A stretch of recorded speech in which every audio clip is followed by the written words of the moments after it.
C'est à l'indépendance du Congo en 1960 que Denis Sassou Nguesso enfile des habits de militaire.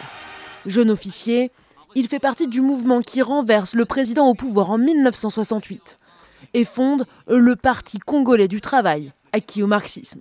Le pluralisme est aboli. Denis Sassou Nguesso monte les échelons dans sa carrière de militaire.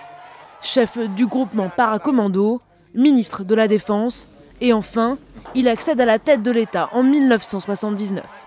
Il y règne sans partage sur le Congo, pays riche en pétrole jusqu'en 1991. La contestation monte, Denis Sassou Nguesso, le militaire, fait des concessions. Le multipartisme est autorisé, mais il ne sera pas réélu l'année suivante. Ses milices vont s'opposer à celles du président Lissouba. C'est le début des années noires au Congo.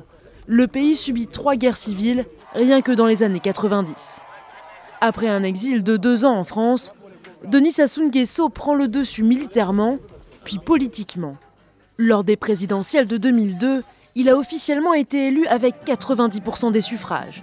L'élection avait été boycottée par l'opposition. Même scénario en 2009. Denis Sassou Nguesso est réélu avec 78% des voix. Une élection, elle aussi contestée. En 31 ans au pouvoir, Denis Sassou Nguesso a amassé une fortune colossale, dans un pays où plus de 70% de la population vit sous le seuil de pauvreté. La justice française s'intéresse à son patrimoine immobilier dans l'Hexagone. Une enquête est en cours pour recel de détournement de fonds publics. Brazzaville a qualifié cette enquête d'immense manipulation.